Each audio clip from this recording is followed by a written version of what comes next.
Hi, Dhanesh സ്പീക്കിൻ്റെ വീഡിയോയിലേക്ക് സ്വാഗതം. അപ്പോൾ ഇന്നത്തെ വീഡിയോ ബിഗ് ബോസിനെ സംബന്ധിച്ചാണല്ലോ. എന്തിനാണ് ഈ അനുമോളുടെ അടുത്ത് മാത്രം എല്ലാവരും കൂടി ചൊറിയാൻ ചെയ്യുന്നത്? അവിടെ മറ്റുള്ള ആൾക്കാർക്കിടയിൽ യാതൊരു പ്രശ്നങ്ങളില്ല, ചെറിയ ചെറിയ കാര്യങ്ങളൊക്കെ ഉള്ളൂ. പക്ഷേ അനുമോളുടെ അടുത്ത് ആവശ്യമില്ല ചെന്നിട്ടുണ്ടെന്നുണ്ടെങ്കിൽ ഒരു കണ്ടന്റ് ഉണ്ടാക്കി അതിന് ശേഷം അവിടെ വലിയ വർത്താനം സൃഷ്ടിക്കുക, ഒരു സ്പേസ് ഉണ്ടാക്കുക, സ്ക്രീൻ പ്രസൻസ് ഉണ്ടാക്കുക. ഇതൊക്കെയാണ് എൻ്റെ ഒരു കാഴ്ചപ്പാട് എനിക്ക് മനസ്സിലാക്കാൻ സാധിച്ചത് കേട്ടോ. പിന്നെ തൊട്ടനെ പിടിച്ചാൽ അനുമോടുത്ത് പി ആർ എന്താണ് ഈ PR? നമ്മൾ ബാക്കിയുള്ളവർക്ക് PR കൊണ്ടല്ലേ കളിക്കുന്നത്? ആര് PR അല്ലാത്തത്? ഒരു പക്ഷേ അനീഷ് നടത്തില്ല, എനിക്ക് അറിയത്തില്ല. പിന്നെ ചുമ്മാ കിടന്ന് PR ആർക്കാണ് PR അല്ലാത്തത്? ഈ PR ഉണ്ടോ എന്ന് ആർക്കറിയാലും കളിക്കുന്ന സത്യം തൊട്ടാണ്. നാളെ നമുക്കൊരു ചാൻസ് കിട്ടുമ്പോൾ നമുക്കറിയാൻ പറ്റും നമ്മൾ PR ഉണ്ടോ എന്ന് കളിക്കുന്നില്ല എന്നുള്ളത് അല്ലേ. ചുമ്മാ പലരും കിടന്ന് പല രീതിയിൽ കിടന്ന് പുലമ്പിയോട്ടോ അല്ലെങ്കിൽ കണ്ടിട്ട് വല്ല വീഡിയോ എടുത്തിട്ട് അതിൻ്റെ റിയാക്ട് ചെയ്യുന്നത് എന്തിനാ പരസ്പരം? അതൊരു TV ഷോ ആണ്, അതിനകത്ത് മത്സരിക്കുന്ന വന്നിട്ട് അതൊരു പേഴ്സണൽ കാര്യമായിട്ട് എടുത്തിട്ട് ചിലരൊക്കെ കിടന്ന് അങ്ങ് തകർക്കുക. ഇവിടെ കിടന്ന് വേർതിരുത്തി ഒരു ആവശ്യമില്ല. മോഹൻലാൽ ലാലേട്ടനെ കിടന്ന ആവശ്യമില്ലാത്ത എന്ത് കാര്യത്തിൽ ഒരു ചാനൽ ഷോയുടെ എനിക്കറിയത്തില്ല, ഇതൊക്കെ പ്രാന്താണ് ഞാൻ ആലോചിക്കുന്നത്.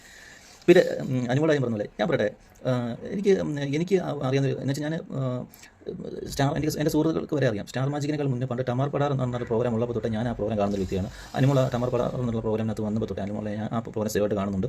അതിലുള്ള അനുമോൾ എന്താണെന്നോ ഉള്ളത് ശരിക്കും എനിക്കറിയാം. ആ പ്രോഗ്രാം ഞാൻ എൻ്റെ കൂട്ടുകാർക്ക് സെർച്ച് ചെയ്യുകയും അവർ പലപ്പോഴൊക്കെ കാണുകയും പിന്നെ ഒരിക്കൽ ഞങ്ങൾ എൻ്റെ ഷൂട്ട് കാണാൻ പോയിട്ടുണ്ട്. ഞാനും എൻ്റെ ഫ്രണ്ട് ഹരീഷിനോട് പോയിട്ട് ഞങ്ങൾ ഒരുമിച്ച് അവിടെ പെൺകുട്ടികളിൽ ഒരു തരത്തിലുള്ള ജാടിയില്ലാത്ത രണ്ടുപേര് ആരെന്ന് വെച്ച് കഴിഞ്ഞാൽ പെൺകുട്ടികൾ ആയിരിക്കാന്ന് വെച്ചാൽ ഒന്ന് അനുമോളും നമ്മുടെ ഐഷു ഒരു ജാടിയില്ലാത്ത കുട്ടികളവരായിരുന്നു. അനുമോളൊക്കെ തന്നെ ഫോട്ടോ നേരത്തായാലും ഒരുപാട് നേരം സംസാരിക്കുകയും ഇവിടെ വരുന്നതൊക്കെ തിരക്കി എടുക്കുകയും ചെയ്യുക ചെയ്യുന്നു. അതുപോലെ തന്നെ ഇനിയും വരണോട്ടോ എന്നൊക്കെ പറഞ്ഞിട്ട് ഭയങ്കര ഹാപ്പിയായിട്ട് ഭയങ്കര സന്തോഷമായിട്ട് നമ്മൾ അവരുടെ കൂടെ പണ്ടുപോലെ പരിചയമുള്ള രീതിയിലൊക്കെയാണ് അനുമോളുടെ ഒരു പെരുമാറ്റം നടന്നത്. എനിക്ക് കണ്ട് മനസ്സിലാക്കുന്ന ഞാൻ കണ്ട് മനസ്സിലാക്കിയ അനുമോളുണ്ട്. അത് തന്നെയാണ് ഈ പറഞ്ഞ പോലെ ബിഗ് ബോസിൻ്റെ വേദിയിലും ആ ഒരു ഷോയ്ക്കകത്തും അനുമോളിൽ എനിക്ക് കാണാൻ സാധിച്ചിട്ടുള്ളത്. തൊട്ടേന് പിടിച്ച എല്ലാവരും PR എന്ത് ആ കുട്ടി ഉണ്ടാക്കിയെടുത്തൊരു പേരുണ്ട്. അതുപോലെ എല്ലാവരും ഓരോരുത്തരും അവരുടെ ഐഡൻറ്റിറ്റി ഉണ്ടാക്കിയെടുത്തില്ല, കഷ്ടപ്പെട്ട് തന്നെയാണെല്ലാം ചെയ്തത്. അപ്പോൾ ആ കുട്ടിയുടെ വീട്ടുകാരെ തന്നെ എന്തിനും കൂടെ സഹപ്രവർത്തകർ അപ്പോൾ അഖിൽ കവലൂർ വരെയും പറയുന്നുണ്ടായിരുന്നു അനുമോൾ എത്രത്തോളം നടന്ന് കഷ്ടപ്പെട്ടിട്ടാണ് ഇവിടെ വരെ എത്തുന്നുള്ളത് പറയുന്നുണ്ട്.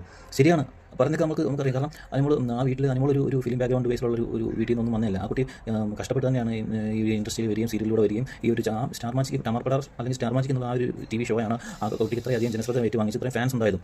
ആ ഒറ്റ ഷോ മതി അനുമോൾക്ക് ഇത്രയും വോട്ടിംഗ് കിട്ടുന്നുണ്ടെങ്കിൽ ആ കുട്ടി ഉണ്ടാക്കിയെടുത്തൊരു ഫാൻ ബേസ് കറക്റ്റാണത്. അതിനകത്ത് എന്തിനാണ് PR കളിക്കേണ്ട കാര്യം എന്താണ്? ഇത് മറ്റുള്ളവരെക്കാളൊക്കെ കൂടുതൽ ഫാൻ ബേസ് കൂടുതലുള്ള അനുമോൾക്ക് തന്നെയാണ്. അത് മറ്റുള്ളവർക്ക് എല്ലാവർക്കും അറിയാം. പിന്നെ PR എന്നുള്ള പേരെടുത്ത് എന്തിനാണ് ഈ കളിക്കുന്നത്?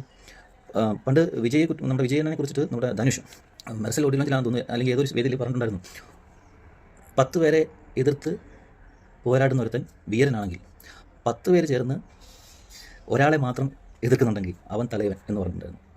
അനുമോളെ ഞാൻ ഒരിക്കലും അനുമോളെ സപ്പോർട്ട് ചെയ്ത് അനുമോൾക്കാണ് വോട്ട് ചെയ്ത് ഞാൻ അങ്ങനെ അനുമോളെ സപ്പോർട്ട് ചെയ്ത് പറഞ്ഞ വീഡിയോയേ അല്ലത്.